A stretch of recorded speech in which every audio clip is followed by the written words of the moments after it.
آگے بڑی اہم بات جس پر میں نے بیان کرنا تھا، وَيُزَكِّيهِمْ، اور ان کا تزکیہ بھی کریں گے. تزکیہ زکوٰۃ سے نکلتا ہے، پاکیزگی کو کہتے ہیں. تزکیہ کا معنی پاک کر دینا. پاکی کن چیزوں سے ہوتی ہے؟ ناپاکی سے. کیا خیال ہے بھائی؟ آپ بیگم کو بولتے ہیں، آج کل تو کوئی نہیں بولتا، یعنی بولنا چاہیے کہ بیگم یہ کپڑے پاک کر دو واشنگ مشین میں، یہی ہوتا ہے نا. یا ماسی کو بولتے ہیں جو گھر میں کام کرنے آتی ہے، یہ کیا کر دو بھائی، پاک کر دو. تو وہ کہے گی کہاں سے ناپاک ہے، یہی کہے گی نا، تاکہ میں اس جگہ دھو لوں. ابے سمجھ میں آ رہا ہے کہ نہیں آ رہا؟ آپ کہتے ہیں بھائی یہ فرش پاک کر دو، اگلا کہے گا بھائی ناپاکی کہاں ہے، تو میں وہ جگہ ہٹا دیتا ہوں تو فرش کیا ہو جائے گا. تو پاک کرنا کا مطلب کیا ہوتا ہے؟ کسی چیز میں ناپاکی کو زائل کر دینا. اٹ از کالڈ پاکی. ایسا ہی ہے نا.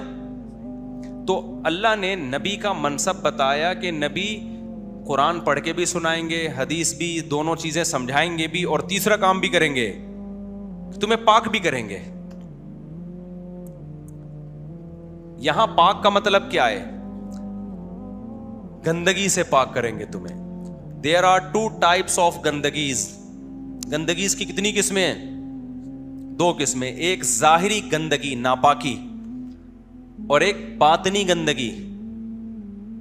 بلکہ اس سے بھی پہلے ایک ظاہری گندگی، ایک معنوی گندگی. معنوی گندگی کہتے ہیں جو نظر نہیں آتی، محسوس ہوتی ہے. اب ظاہری گندگی کیا ہے؟ یہی جو گندگی ہوتی ہے، واش روم گئے تو پانی کا استعمال اسلام نے سکھایا، اور اسلام نے کہا کہ یہ خنزیر مت کھاؤ، کتے بلی انسانوں کے کھانے کی چیز نہیں. یہ ظاہری گندگی ہے نا. خون اگر کپڑوں پہ لگ جائے تو کپڑے کیا ہو جاتے ہیں؟ ناپاک. اس بارے میں بھی غیر مسلموں کے پاس کوئی رہنمائی نہیں ہے. رہنمائی نہیں ہے. بس انہوں نے اتنی صفائی کا اہتمام کیا کہ جراثیم نہ پھیلیں بس. پھر یہ جو ظاہری گندگی ہے، اس میں بھی 2 قسمیں ہوتی ہیں. ایک نجاست حقیقی، ایک حکمی. حکمی کا مطلب ہے جیسے غسل فرض ہو گیا آپ کے اوپر، اس میں بھی آپ گندے ہو جاتے ہیں لیکن نظر نہیں آتے، تو اس میں بھی اسلام نے حکم دیا غسل کرو آپ. غیر مسلموں کے پاس اس کے بھی احکام. انگریز پہ غسل فرض ہوتا ہے؟ کبھی بھی نہیں ہوتا. وہ ویسے ہی جو دل چاہے گا نہائے گا، نہیں وہ تو ساری زندگی 10 بچے بھی ہو جائیں نہیں نہائے گا. وہ کہتے ہیں نیٹ کلین، بس ان کا وہ باقی حساب کتاب نہیں. اس میں بغلوں کے بال صاف کرنا، زیر ناف بال صاف کرنا، یہ ساری چیزیں ہمیں ظاہری گندگیوں سے کیا کرتی ہیں؟ بچاتی. یہ بھی تزکیہ ہے. اگر اس کی بھی ٹریننگ نہ ہونا تو یہ چیز بھی کتابوں سے نہیں آتی. یہ چیز بھی کوئی نہ کوئی آپ کا مینٹور ہوتا ہے. آپ کے ماں باپ آپ کو بچپن سے نہانا دھونا یہ گندگیاں سکھاتے ہیں، یہی گندگیوں سے بچنا سکھاتے ہیں. آج کل گندگیاں بھی سکھا رہے ہوتے ہیں، لیکن اس لیے میرے منہ سے غلطی سے نکل گیا، گندگی سے بچنا سکھاتے ہیں. بعض چیزیں غلطی سے صحیح نکل رہی ہوتی ہیں میرے منہ سے، پھر میں غلط کر لیتا ہوں ان کو، ٹھیک ہے نا. تو لیکن نہیں، ایسا بھی نہیں ہے، سکھا بھی رہے ہیں الحمدللہ. میں اس لیے کہہ رہا ہوں کہ پیمپر نے ابھی ان ٹینشنوں سے کیا کر دیا ہے؟ آزاد. ونس اپون اے ٹائم مائیں بچوں کو لے کے بیٹھا کرتی تھی کہ پیشاب کر لے بھی کر رہی ہوتی تھی نا، تاکہ اس کی آواز سن کے فریکوینسی پیدا ہو جائے گی، اس سے پیشاب کو خود خیال آ جائے گا کہ مجھے اب نکلنا چاہیے. اب تو پیمپر ہے 12 گھنٹے پیمپروں کی ڈیوٹی، 12 بھی نہیں، 6 گھنٹے پیمپر 4 بدلتے ہیں. شوہر کا بیڑا غرق ہو جاتا ہے. ابھی ایک آدمی نے بتایا کہ میری بیوی نے پیمپر منگوائے، کہہ رہا خدا کی قسم میرے مہمانوں کا پورے مہینے کا اتنا خرچہ نہیں جتنا میرے بچے کے ہگانے متانے کا خرچہ ہے. حقیقت بتا رہا ہوں، بچے کی ہگائی متائی کھلائی سے زیادہ مہنگی ہے. یعنی کھلانے پہ اتنا خرچ نہیں ہو رہا جتنا آگے، باقی اب مناسب نہیں آگے زیادہ ڈیٹیل میں جانا. تو خیر، تو ظاہری نجاست بھی اور باطنی نجاست بھی. تو یہ ساری چیزیں ہمیں کس نے بتائی ہیں؟ اسلام نے. ہم جو آج تھوڑے بہت صاف ستھرے ہیں، یہ کوئی ہمارے حکمرانوں نے تھوڑی ہمیں. جاپانی اگر صاف ستھرا ہے تو ان کے اسکولوں میں ٹیچروں نے اور ان کی قوم نے متحد ہو کے ایک فیصلہ کیا تھا. ہمارے یہاں کوئی ایسا پروگرام ہوا؟ کمال ہے، پھر بھی ہم نہاتے ہیں یار. ہمارے یہاں تو ایسا کوئی سیٹ اپ ہے ہی نہیں، لیکن پھر بھی ہم نہاتے ہیں. یہ کیوں؟ یہ نبی صلی اللہ علیہ وسلم سے سینہ بسینہ یہ ہماری سوسائٹی میں چیز چلی آ رہی ہے. آگے ہم اس کو ترقی دینے کی کوشش ہی نہیں کر رہے ہیں نا، تنزل کی طرف جا رہے ہیں. خدا کی قسم اسلام کا صرف کوئی صفائی کا نظام دیکھ لے گا نا، اسلام قبول کر لے گا. صرف صفائی کے 1400 سال پہلے جو صفائی ایک یتیم نے جو نہ لکھنا جانتے نہ پڑھنا, جو آج بڑے بڑے دنیا کے ماہرین, 100 سال پہلے کا یورپ ایسا نہیں تھا جیسا اب ہے. ان کی رپورٹیں تھی ملکہ, جو رائل فیملیز کی ملکائیں ہوتی تھی نا, 4 سال نہیں نہاتی تھی وہ. یہ انہی کی کتابوں میں لکھا ہوا ہے. خلیفہ عثمانی ہے نا, خلافت عثمانیہ کے جو خلیفے ہوتے تھے, ان کے پاس جب فرانس کی شہزادیاں یا ان کی ملکاؤں کے پاس آتی تھیں تو ملکہ جو خلافت عثمانیہ میں جو ملکائیں ہوا کرتی تھیں, وہ پہلے فرانس کی جو شہزادیاں اور ملکاؤں کو واش روم میں لے جا کے نہلایا جاتا تھا ان کو, کہ ان کو یہاں نہیں آنے دینا, بدبو آ رہی ہے. اتنے میلے تھے یہ تو بعد میں ان لوگوں میں شعور آیا کہ ترقی نہیں کر سکتے اگر ہم اسی طرح میلے رہے. ایسے حال تھے ان کے, یہ تو بعد میں ان لوگوں میں شعور آیا ہے. ایک گورے نے خود اعتراف کیا کہ ہم نے نہانا مسلمانوں سے سیکھا ہے. تو ہمارے جو بادشاہ ہوتے تھے نا, وہ بدبو سے مر جاتے تھے ان لوگوں کی. یہ آتے تھے تو ان کو بڑے ہوتا تھا کہ ان کو پہلے سروس اسٹیشن میں لے کے جاؤ, تھوڑا ٹیوننگ سروس کروا کے لے کر آؤ ہمارے پاس. میں نے ایک کتاب عربی تھی, اس کا ترجمہ کیا اردو میں, ایک عرب نے لکھی. اس عرب نے 150-200 سال پرانے لندن جو ہے نا, یو کے کی رائل فیملی کے شادی کارڈ جو تھا نا, اس کا اس نے مضمون چھایا کیا. کوئی نکلا ہوگا, تاریخی ہوتے ہیں نا, پرانا شادی کارڈ نہیں ہوتے جیسے بہت پرانے نکل آتے ہیں تو وہ پھر عجائب گھر میں رکھنے کے قابل ہوتے ہیں. اس شادی کارڈ میں یہ لکھا ہوا تھا, جو رائل فیملی کا لندن کا, برطانیہ کا, اس میں یہ لکھا ہوا تھا کہ جتنے حضرات ہماری شادی میں آئیں گے کھانا کھانے کے لیے, ان سے گزارش ہے کہ دسترخوان سے ناک صاف نہ کریں. نہیں آئی بات میرا خیال ہے سمجھ میں, دسترخوان سے ناک صاف نہ کریں. اور کھانے کے بعد تھوکنے کے لیے الگ تھوک دان دیا جائے گا, پلیٹ میں نہ تھوکیں. یہ کس کی شادی ہو رہی ہے؟ رائل فیملی والوں کی. یہ تو اب تمیز آئی ہے لوگوں میں. تو جن چیزوں کا مسلمانوں میں, اور ہاتھ دھونے کا تو اب تک ہی نہیں ہے, وہ سینیٹائزر وغیرہ ایجاد ہو گیا, ورنہ ان لوگوں نے ہاتھ دھونا تھا ہی نہیں. تو شکر ہے کسی سائنسدان نے سینیٹائزر ایجاد کر لیا کہ یار یوں کر کے کھا لو, ورنہ ہاتھ ہی نہیں دھونے کا معمول تھا. یہ تو صرف مسلمانوں میں پانی سے استنجا تو اب تک نہیں آیا. ہو سکتا ہے اس پہ کوئی کانفرنس ہو, اس کو بھی اب وہ شروع کر دیں کسی دور میں جا کے. ہم تو ترس گئے تھے یورپ میں بھائی, ابے لوٹا اتنا ویلیو تھی نا ہماری نظر میں, کہیں لوٹا نظر آتا نا کلو خون بڑھ جاتا, کہیں لوٹا نظر آتا. خیر, بہت سی چیزوں میں ہم سے اچھے بھی ہیں, ان کی سڑکیں ہم سے زیادہ صاف ہیں, کم از کم یہ گٹر ابلتے ہوئے نہیں ہیں, ساری چیزیں بری نہیں ہیں, ڈسپلن ہے, سب کچھ ہے. لیکن جو ہے نا ہمارے ہاں جو تھوڑا بہت رہ گیا ہے, وہ اسلام کی برکت سے رہ گیا ہے. یہ تو اسلام نہ ہوتا تو ہم سے زیادہ پلید اب دنیا میں کوئی ہوتا نہیں. تو خیر جلدی سے بات کو سمیٹتا ہوں. تو یوزکی کا مطلب کیا ہو گیا؟ ہر طرح کی گندگی. یہ تو ہو گئی وہ گندگی جس کا آپ کی باڈی سے تعلق ہے. ایک ہے باطنی گندگی, معنوی گندگی. معنوی کا مطلب جو سمجھ میں آتی ہے, محسوس کر سکتا ہے انسان, ہاتھ نہیں لگا سکتا اس گندگی. جیسے پیشاب ہے, اس پہ ہاتھ لگاؤ گے نا آپ. یہ ہے اعمال کی گندگی. کون سی گندگی؟ اعمال کی. آپ جھوٹ بولتے ہو, گندا عمل ہے جس کی وجہ سے اللہ کی نظر میں آپ گندے ہو جاتے ہو. چاہے روزانہ شیمپو سے نہاتے ہو آپ. کتنے لوگ net clean 3 piece suit tie میں خوشبو لگا کے گھوم رہے ہیں, اللہ ان کو اچھا نہیں مانتا. اللہ کیا کہتا ہے؟ انما المشرکون نجس. اے ایمان والو, مشرک لوگ پلید ہیں. تو نجس ہوتے ہیں کیا مشرک؟ ہو سکتا ہے کوئی مشرک ڈیٹول سے نہایا ہوا ہو بھائی. مسجد میں بھی مشرک آ سکتا ہے, کوئی غیر مسلم مسجد میں آ سکتا ہے نا. حالانکہ ناپاک آدمی مسجد میں نہیں آ سکتا, لیکن غیر مسلم آ سکتا ہے. لیکن سوال پیدا ہوتا ہے, قرآن غیر مسلم کو مسجد میں آنے کی اجازت بھی دے رہا ہے اور اس کو جو مشرک ہے اس کو نجس بھی کہہ رہا ہے. تو اس سے پتہ چلتا ہے یہ وہ والی نجاست نہیں ہے جو سونگنے سے محسوس ہو.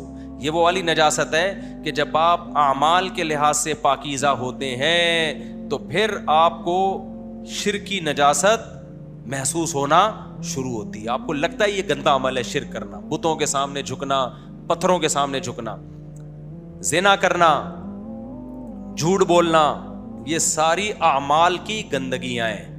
تو یوزکیہم کا مطلب کیا ہے؟ نبی کی ذمہ داری ہے صحابہ کرام اور لوگوں کو برے اعمال گندے اعمال سے ہٹا کے کس کی طرف لے کر آنا؟ اچھے اعمال کی طرف لانا. اب دیکھو اتنا کافی تھا نا کہ قرآن دے دیا, حدیث دے دی, خود ہی آ جاؤ. نا نا نا نا, انگلی پکڑ کے باقاعدہ لانے والا ہونا چاہیے کوئی, صرف پڑھا دینا کافی نہیں ہے. تو ایک تو اعمال کی گندگی, پھر اعمال کی بھی دو قسمیں, ایک ظاہری اعمال اور ایک باطنی اعمال. ان تمام گندگیوں سے جو پاک ہو جائے تو قرآن و حدیث کی اصطلاح میں کہا جاتا ہے اس کا تزکیہ ہو گیا. قد افلح من تزکا ہے نا قرآن میں, جس نے تزکیہ کر لیا وہ کامیاب ہو گیا. تو کیا مطلب؟ ظاہری اعمال بھی اچھے اور باطنی اعمال بھی اچھے. باطنی اعمال کیا ہیں؟ باطنی اعمال میں گندگیاں جو دل کے اعمال ہیں, حسد, بغض, بلا وجہ کسی کا کینہ رکھ کے بیٹھے ہوئے ہو دل کے اندر. کچھ لوگ ہوتے ہیں نا, ذرا سی نفرت ہو گئی تو بڑھائے چلے جاتے ہیں اس کو. یہ دل کی گندگی ہے یا نہیں ہے؟ یہ نظر آتی ہے؟ نظر نہیں آتی. تکبر, پتہ ہے مروں گا کل, سڑا ہوا ہوں گا, کیڑے کھاڑے ہوں گے, لیکن ایسے گھوم رہا ہوگا جیسے ہم جمع دیگرے نیست, ہم جیسا دنیا میں کوئی ہے ہی نہیں. تھوڑا سا پیسہ آ گیا, غریبوں کو ذلیل کرنا شروع کر دیا, منہ موڑ لیا لوگوں سے, تھوڑی سی شہرت مل گئی, ہٹو بچوں, ہیں صحیح نہ, مل ہی نہیں رہے کسی سے, انسلٹ محسوس ہو رہی ہے غریبوں کے ساتھ بیٹھتے ہوئے. تو یہ سب کیا ہے؟ یہ بھی گندا عمل ہے, گندا, پلید. سلیم الطبع انسان ہوگا, اس کو ایسے شخص سے محبت نہیں ہوگی, بلکہ کیا ہوگی؟ نفرت. تواضع اللہ کو پسند ہے, اور عزت دار لوگوں کو بھی کیا پسند ہے؟ تواضع پسند ہے. ماں باپ کے سامنے اکڑ رہا ہے, باپ کے سامنے آنکھوں میں آنکھیں ڈال کے بات کر رہا ہے, اور دوستوں میں کہتا ہے کانفیڈنس. یہ کانفیڈنس نہیں ہے بھائی, یہ کیا ہے؟ فرعونیت ہے, تکبر ہے. فرعون کی کھوپڑی آؤٹ ہو گئی تھی حکومت کے بعد. حضرت موسیٰ اس کو دعوت دینے اللہ کی, وہ کہنے لگا مجھے اللہ نظر نہیں آ رہا, میں سیڑھیوں پہ چڑھ کے دیکھوں گا آسمان پہ, نظر آ گیا تو مان لوں گا. تو قرآن نے ایسے موقع پہ کیا کہا؟ وَاسْتَكْبَرَ هُوَ وَقَوْمُهُ. فرعون نے تکبر کیا, کیسا مذاق اڑا رہا ہے, سیڑھیوں پہ چڑھ کے دیکھوں گا, نظر آ گیا تو. موسیٰ علیہ السلام کہہ رہے ہیں احسن کل شیء خلقہ, احسن کل شیء خلقہ, ہر چیز کو بہترین انداز سے بنایا, اور آسمان سے پانی کون برسا رہا ہے, زمین سے نباتات کون پیدا کر رہا ہے. اتنی وضاحت کافی ہے خدا کو سمجھنے کے لیے. فرعون کیا کہہ رہے ہیں؟ سیڑھیاں لگا کے اوپر جاؤں گا. تو جو بھی تمسخر کر رہے ہوتے ہیں نا, مذاق اڑا رہے ہوتے ہیں, اکثر ان میں کیا ہوتا ہے؟ تکبر ہوتا ہے, بڑائی. تو یہ گندگی بھی صاف کرنا کس کی ذمہ داری ہے؟ یزکیہم, کون کرے گا بھائی؟ پیغمبر. دنیا کی محبت کے دل میں گٹر ابل رہے ہیں. یہ گندگی تو کامن ہے. تکبر ہر ایک میں نہیں ہوتا, حسد ہر ایک میں نہیں ہے, کینہ ہر ایک میں نہیں ہے, بغض ہر ایک میں نہیں ہے. لیکن یہ والا جو جرم ہے نا, دنیا سے محبت, یہ 99.9% لوگوں میں اگر میں دعویٰ کروں ہے تو شاید میں اس دعوے میں غلط نہیں ہوں. کیوں؟ یہ مسافر خانہ ہے بھائی. آج 2 جنازے اکٹھے پڑھائے میں نے, 2 میتیں آئی ہوئی ہیں, میتوں پہ میتیں, ہر تھوڑے دن میں کوئی میت, کوئی قباء مسجد میں, کوئی حبیبیہ مسجد میں. اتنے لوگ جتنے پیدا ہو رہے ہیں نا اتنے ہی مر بھی رہے ہیں. جتنی اطلاعات بچے کی پیدائش کی آتی ہے نا, فلاں کے پیدا ہو گئے, اتنی مرنے والوں کی بھی آ رہی ہیں. اتنے دھڑا دھڑ مر رہے ہیں, کوئی ایکسیڈنٹ سے, کوئی حادثے سے, کوئی ہارٹ اٹیک سے, کوئی شوگر سے, کوئی بیٹھے بیٹھے ویسے ہی بیگم نے کچھ کہہ دیا مر گیا. ٹھیک ہے نا. تو اتنا ایسی بے وفا دنیا ہے یار. اور دل کدھر لگا ہوا ہے؟ اس چیز سے لگا ہوا ہے جو کسی قیمت پہ ساتھ جانی نہیں ہے قبر میں. نہاری سے دل لگا لینا اتنا برا نہیں ہے, کھاؤ گے مزہ آئے گا, ختم, اتنا برا نہیں ہے. کیونکہ اپنی زندگی میں مرنے سے پہلے نہاری اور بریانی کا مزہ انسان لے لیتا ہے. یہ چٹخارے زبان کے تھوڑی دیر کے ہوتے ہیں, انجوائے کر لیتا ہے. دل کس سے لگاتا ہے؟ کروڑوں روپے کی دیواروں سے, اینٹوں سے, اور اتنا سریا ڈال دیا عمارت میں, اپنی ہڈیوں کا کیلشیم روزانہ ختم ہو رہا ہے, اور جو بنیادوں میں اتنا سریا ڈال کے خوش, میرا گھر, یہ بلڈنگ کس کی ہے بھائی؟ اپنا گھر اپنا ہی ہوتا ہے بھائی, کرائے کے گھروں میں. ابے مرے گا, تھوڑے دن رہ گئے ہیں, مر جائے گا. جتنا کئی کروڑ تو نے جو اس میں چھونک دیے ہیں نا پتھروں میں, یہ مر جائے گا تھوڑے دنوں میں. آپ بحریہ ٹاؤن پہ رالیں ٹپکاتے تھے نا, اب تو قیمتیں گر گئی ہیں, ورنہ ایک زمانے میں بحریہ ٹاؤن سے ہی ہمارا دماغ لوگوں نے چاٹ لیا تھا. مفتی صاحب بحریہ ٹاؤن، مفتی صاحب بحریہ ٹاؤن، جیسے میں کوئی بحریہ ٹاؤن ہوں. یعنی آگے جملہ محذوف تھا، مفتی صاحب بحریہ ٹاؤن میں پلاٹ لینا چاہیے. ہر آدمی جس کے پاس نہیں ہے بحریہ ٹاؤن میں مر رہا ہے. میں لوگوں سے کہتا تھا بھائی ریاض ملک جو ہے تھوڑی دنوں میں اللہ اس کو لمبی زندگی دے، لیکن تھوڑے دنوں میں اس کا جنازہ بھی اٹھے گا. جو کھرب پتی ہے وہ تھوڑے دنوں میں انا للہ ہونے والا ہے، تو تیرے 2-4 پلاٹوں سے کیا ہو جائے گا یار. میں نے 80 سال کے لوگوں کو دنیا سے محبت کرتے ہوئے دیکھا ہے، جن کے بارے میں ڈاکٹر نے رپورٹ پیش کی ہے کہ کسی بھی وقت کچھ بھی ہو سکتا ہے. جیسے وہ ایک بوڑھے میاں گئے نا 80 سال کے کینیڈا میں، انہوں نے ایک لڑکی سے فیس بک پہ دوستی کر لی، لڑکی ادھر آ گئی، ان کا نکاح تھا اس 80 سال کے. یہ سچی مچی کا واقعہ ہے. تو مسجد کے امام کے پاس گئے، کہنے لگے شام کو میرا نکاح ہے، کینیڈا سے ایک لڑکی آ رہی ہے، میرا نکاح ہے، آپ نے نکاح پڑھانا ہے، کیا کیا چاہیے؟ انہوں نے کہا آپ کی زندگی چاہیے بس مجھے شام تک، مزید کچھ بھی نہیں چاہیے. تو نظر سوئے دنیا قدم سوئے مرقد، کہاں جا رہا ہے کدھر دیکھتا ہے؟ ابے نظر تیرے قبر کی طرف، روزانہ قدم کہاں جا رہے ہیں؟ ڈیلی بیسس کی بنیاد پہ تو قدم قبر کی طرف جا رہا ہے. کوئی 60 سال کی عمر لے کے آیا ہے، کوئی 70 سال کی لے کر آیا ہے، ہر سال آہستہ آہستہ قبر کے. اور یہ بے وقوف سالگرہ منا کے خوشی منا رہا ہے. اس کو نہیں پتا جیسے کوئی پھانسی کے پھندے پہ کسی نے لٹکنا ہو، تو جیسے جیسے لٹکنے کا ٹائم قریب آ رہا ہے یہ کیک کاٹ رہا ہے. تو اس کو بے وقوف نہیں کہیں گے تو اور کیا کہیں گے؟ ابے تو یا تو ہوتا نا ہر سال 1 سال بڑھایا جا رہا ہوتا، آپ کہتے کیک کاٹو یار، کیک تو پھر بھی نہیں کاٹو، کیک کھانے سے تو اور 1 سال کم ہو جائے گا. کیک میں کون سی ایسی صحت والی چیز ہے؟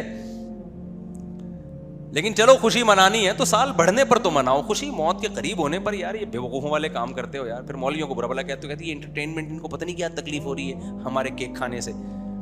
ہمیں کوئی تکلیف نہیں ہو رہی، ہم کوشش کرتے ہیں آپ کو صحیح گائیڈ کرتے ہیں، انسان کے بچے بن جاؤ، کوئی لاجک والے کام کرو. نہیں کرو گے تو ہم کون سا کسی کی سالگرہ میں گھس کے کوئی بم پھاڑ کے آتے ہیں وہاں پہ، بتاتے ہی ہیں نا غلط ہے، آپ نے کرنا ہے کرو، نہیں کرنا ہے جاؤ نہیں کرو، آپ کی مرضی ہے بھائی، کھاتے رہو کیک.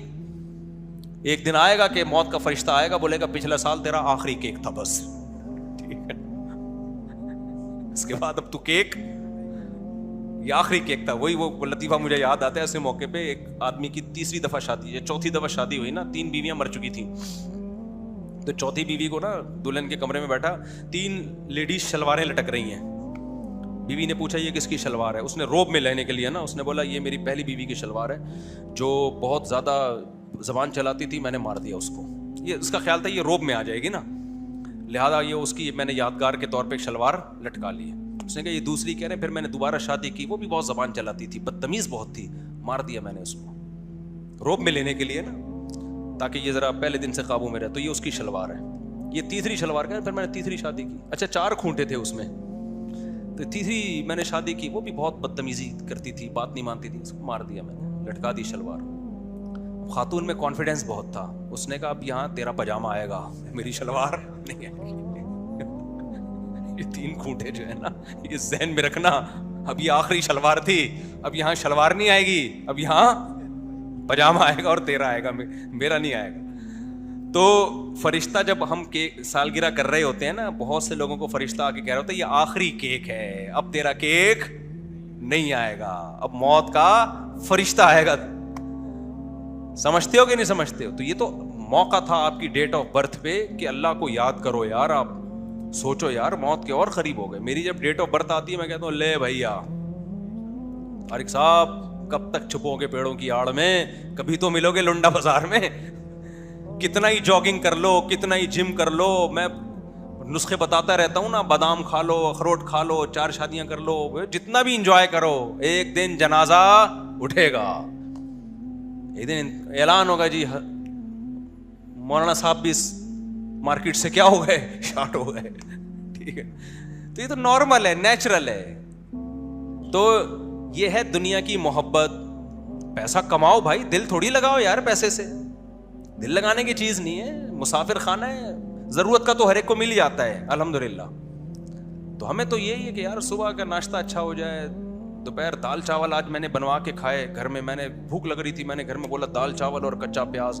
اتنا خدا کی قسم انجوائے کرتا ہے نا انسان ان چیزوں کو یار. اتنی بڑی نعمتیں اللہ نے دی ہوئی ہیں، پھر اس چیز کی ٹینشن کیوں لے رہا ہے یار. مجھے دوپہر دال چاول مل جائے نا، مزے کی دال بنی ہوئی، کڑی پتہ ڈالا ہوا اس کے اندر، بوائل چاول ہوں اور اچار نہیں تھا بس، اچار کی ٹینشن تھوڑی سی ڈپریشن میں جانے لگا تھا, لیکن اتنی نعمت دیکھ کے آدمی کیا کرے.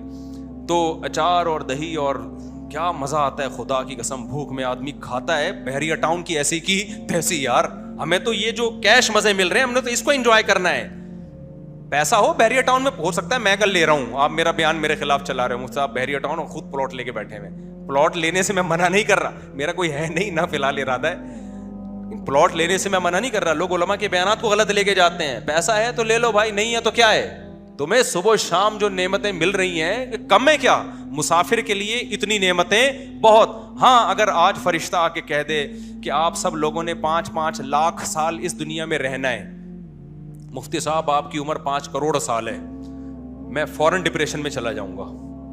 ابے یہ 16 بچے تیرا باپ پالے گا. صحیح ہے, ان کو بھی 5-5 کروڑ سال رہنا فرض کرو نا. ابے میرا تو کوئی پلاٹ بحریہ ٹاؤن میں ہے ہی نہیں. میں یہ سارے بیانات چھوڑ کے ایک پیسہ کماؤں گا, پہلے بولوں گا بھائی پہلے اتنا 5 کروڑ کم تھوڑی ہیں یار, اتنے گھر بناؤ بنگلے بناؤ, بیان گیا تیل لینے. پہلے پیسہ کماؤ, نوٹ چھاپو بھائی, پھر حلال حرام کی بھی پرواہ بھی نہیں کرتا. جب بنا لیا اس نے مقصد تو ہر ایک کو حلال میں تھوڑی ملتا ہے. پھر آدمی کہتا ہے بھائی دیکھا جائے گا بعد میں, یار توبہ کر لیں گے یار, 1 کروڑ سال کے بعد کیا کر لیں گے, 5 کروڑ ہے نا تو 1 کروڑ سال کے بعد توبہ کر لیں گے. تو وہیں سے ڈپریشن شروع. ہماری زندگی ہے بھائی 50 سال 60 سال 70 سال 80 سال, اور 60 کے بعد تو ریٹائرمنٹ والی زندگی چل رہی ہوتی ہے. نہ نہاری کھانے کا رہتا ہے, نہ بریانی, سونگ کے مزے لیتا ہے بس اس میں. 4 نوالے کے بعد ڈاکٹر کہتے ہیں 5واں نوالا آپ اپنی ذمہ داری پہ لیں گے. بھائی کیا خیال ہے, اتنی چھوٹی چھوٹی عمریں یار اتنی اسپیڈ سے گزر رہی ہیں, اس میں نہاری مل جائے, دال چاول مل جائے, سمجھ رہے ہو, صبح پراٹھا مل جائے خاندانی سا ٹائٹ, ملائی تھوڑی سی چینی صحت کے لیے نقصان دہ ہے, ایسی کی تیسی. ملائی میں تھوڑی سی چینی ڈالو بڑا مزہ آتا ہے. تو اتنا زیادہ صحت کو بھی مسلط نہیں کرو نا اپنے اوپر, صحت بھی اعتدال سے فکر کرنی ہے. بہت زیادہ صحتوں کو مسلط تو کرتے ہیں, وہ ڈپریشن میں ہی شوگر ہو جاتی ہے ان کو. جاگنگ کر لو, تھوڑا سا جم چلے جاؤ, تو یہ کہ بچے گھر میں آؤ, گھر میں بچوں کا کی محبت ملتی ہے, بس یہ بہت خدا کی قسم اللہ کی نعمتوں کے سمندر میں ڈوبا ہوا ہے. چاہے بھلے کرائے پہ ہی رہ رہا ہو, کرائے پہ ہی رہ رہا ہو, کوئی بات نہیں, سر چھپانے کی جگہ ہے. خوش قسمت ہے جس کو کرائے کی چھت مل گئی. چھت تو چھتی ہوتی ہے, اپنی ہو یا کرائے کی, مزہ دونوں کا ایک جیسا ہوتا ہے. نہ وہ قبر میں ساتھ جائے گی نہ یہ قبر میں ساتھ جائے. باقی بار بار میں کہتا ہوں, لوگ کہتے ہیں بچوں کا کیا ہوگا, تو جو تم بھی تو کسی کے بچے تھے, جو تمہارا ہوگا وہ تمہارے بچوں کا ہوگا. جب تمہارے ابا کے بچوں کا کوئی خراب نہیں ہوا, کرائے کے گھر میں زندگی گزار لی, تو تمہارے بچوں کا بھی انشاءاللہ کرائے کے گھر میں زندگی گزار لیں گے. سمجھتے ہو کہ نہیں سمجھتے؟ تو پیسہ ہے تو بنا لو گھر ان کے لیے, نہیں ہے تو ٹینشن نہ لو. کیا خیال ہے بھائی؟ تم بھی تو اپنے ابا کے بچے ہو نا, تو تم بچوں کی ٹینشن کیوں لے رہے ہو, تم بچوں کی ٹینشن کیوں لے رہے ہو بھائی؟ تم جب اپنے ابا کے بچے ہو, اللہ نے تمہیں ایک گھر دے دیا, بھلے کرائے کا ہی دیا ہے, تو تمہارے بچوں کے بھی کوئی انتظام ہو جائے گا. وہ 2 ہاتھ اور پاؤں بھی تو لے کر آئے ہیں نا, یا وہ کہ ساری زندگی باپ کی کمائی بیٹھ کے کھائیں گے؟ 2 ہاتھ اور 2 پاؤں اللہ نے اسی لیے دیے ہیں کہ یہ اپنا پیٹ خود بھی بھرے گا اور اپنے بیوی بچوں کا پیٹ بھی یہ کمبخت خود بھرے گا. تو تم زیادہ ٹینشن نہ لو بچوں کی. تو یہ دنیا کی محبت ہے, یہ کوئی اولاد کی محبت نہیں ہے جو بچوں کی بہت زیادہ ٹینشن لے رہے ہوتے ہیں. تو اعتدال سے ٹینشن لو. خیر, تو یہ ہے تزکیہ کہ باطنی گناہوں سے بھی دل کو کیا کر لینا, بولو پاک. تو یہ کام میرے بھائی سائنسدانوں کا نہیں ہے, یہ کام ڈاکٹروں کا نہیں ہے. ڈاکٹر تو اندر سے کاٹ پیٹ کر دے گا دل کو, کولیسٹرول کتنا ہے اپنے دل سے دنیا کی محبت تھوڑی نکالے گا. ڈاکٹر دنیا کا جیسے اس ڈاکٹر نے اس بندے کو کہہ دیا کہ 5 مہینے کا بچہ معذور ہے, گرا دے, تو وہ بندہ مجھے بار بار کہہ رہا ہے, میری وائف کو ڈاکٹر مشورہ دے رہے ہیں. میں نے کہا دیکھو, ڈاکٹر میڈیکلی دیکھ رہا ہے کہ ایک معذور بچہ پیدا ہوگا تو سروائیو نہیں کر پائے گا, سوسائٹی پہ بوجھ بنے گا. ڈاکٹر میڈیکل کے لحاظ سے صحیح بات کر رہے ہیں. اور میں نے کہا انگریز تو پیدا ہونے کے بعد بھی بعض ہوتا ہے کہ وہ بندہ معذور ہے تو معذور خود کہہ دیتا ہے مجھے مار دو, میری زندگی کا کیا فائدہ, کہ اسلام اس کو خودکشی قرار دیتا ہے. میں نے کہا ہر چیز ڈاکٹر سے پوچھنے کی نہیں ہے, ڈاکٹر سے بس یہ پتہ چل گیا بچہ معذور ہے کافی ہے, باقی اس کو قتل کرنا جائز ہے, اچھا کام ہے برا کام ہے, یہ ڈاکٹر نہیں بتائے گا. یہ پیغمبروں کا ٹاپک ہے, کہ کس کا قتل کس وقت جائز ہے اور کس وقت ناجائز. تو پیغمبروں سے ہمیں یہی پتہ چلتا ہے کہ ماں کے پیٹ میں بچے کا قتل جائز بولو نہیں ہے. انسان ہے وہ, جیسے بعد میں نہیں مار سکتے پہلے بھی نہیں مار سکتے, اور یہ آزمائش ہے, اس پہ اللہ آپ کو نوازے گا. کتنے لوگ ہیں بھائی جن کو معذوروں کی وجہ سے رزق کے دروازے کھلے, ان پہ گھر میں معذور بچہ پیدا ہو گیا, اللہ نے رزق کے دروازے توڑ دیے ان کے گھر میں کہ بھائی تو معذور کی کفالت کر رہے ہیں. انکم ترزقون بضعفائکم, حدیث میں آتا ہے تمہیں کمزوروں کی وجہ سے رزق دیا جاتا ہے. میری مثال دیکھ لو, میری جیب میں تھیلا نہیں تھا, یہ تو جب نہیں تھا تو میں بتاتا نہیں تھا لوگوں کو, لوگ بولیں گے ہم صاحب چندہ مانگ رہے ہیں شاید, صحیح ہے نا. جو میری باتیں تھی نا 10 سال پہلے, شادیاں, لوگ سمجھتے تھے بڑا کروڑپتی آدمی ہے یہ. جب میری 3 وائف 2011 میں بھی, میری 12 میں 3 تھیں اور بچے بھی میرے 10-11 تھے, لوگ کہتے تھے بھائی بڑا پیسہ ہے, کیونکہ میرے اسٹائل ایسے ہی تھے جیسے بہت پیسہ ہے میرے پاس, ایسے اسٹائل تھے. ہم نے کبھی نہیں لوگوں سے کہا ہے ایکچولی یوں کر کے نا رونا دھونا تو, لیکن اس وقت بھی کھا رہے تھے, اب بھی کیا ہیں کھا رہے ہیں الحمدللہ, کھلا رہے ہیں اللہ تعالیٰ. تو اللہ خوشی رکھے. اگر میں پریشان ہوا تو دیکھو جو دنیاوی پریشانی ہے وہ تو ہر ایک پر آتی ہے نا. حضرت مولانا طارق جمیل صاحب پر پریشانی آئی نا, بیٹا کا انتقال ہو گیا, یعقوب علیہ السلام پر پریشانی آئی. تو یہ جو نیچرل ہیں, نارمل ہیں, جو تکوینی امور کہلاتے ہیں, یہ تو سب کے ساتھ ہی ہو سکتے ہیں. تو میرے ساتھ بھی ہو سکتے ہیں, آپ کے ساتھ بھی. تو اس میں تو اللہ سے دعا کرتا ہوں اللہ ان پریشانیوں سے بچائے. لیکن کچھ پریشانیاں خامخواہ کی ہیں جو لوگوں نے پالی ہوئی ہیں, اللہ نے ہمیں ان والی پریشانیوں سے الحمدللہ بچایا ہوا ہے جو خامخواہ کی پریشانی ہے. تو تزکیہ, پیغمبر کی ذمہ داری کیا تھی؟ تزکیہ. اب یہ جو بیان تھا نا لمبا ہو گیا, اس آخری چیز کو میں نے ایکسپلین کرنا تھا. تو صحابہ نبی کے ہاتھ پہ تزکیہ والی بیعت بھی کرتے تھے کہ ظاہری اور باطنی کیا کرنا ہے, تزکیہ, جس کا 28ویں پارے میں ذکر بھی ہے. یا ایھا النبی اذا جاءک المؤمنات, اے نبی جب آپ کے پاس مومن عورتیں آئیں, یبایعنک, آپ سے بیعت کریں, کس بات پر؟ اللہ یشرکن باللہ شیئا, اللہ کے ساتھ کسی کو شریک نہیں کریں گے. یہ نبی کے ہاتھ پہ بیعت ہو رہی ہیں, خواتین بیعت ہو رہی ہیں کہ شریک نہیں. ولا یسرقن, چوری نہیں کریں گی. ولا یزنین, زنا نہیں کریں گی. ولا یاتین ببہتان, کسی پر بہتان. بعض دفعہ خواتین دشمنی میں جھوٹ بہتان لگا دیتی ہیں, نندوں پر, جٹھانیوں پہ, وغیرہ وغیرہ پہ, تو بہتان نہیں لگائیں گی. یہ ساری کس کی بیعت ہو رہی ہے؟ اعمال کی.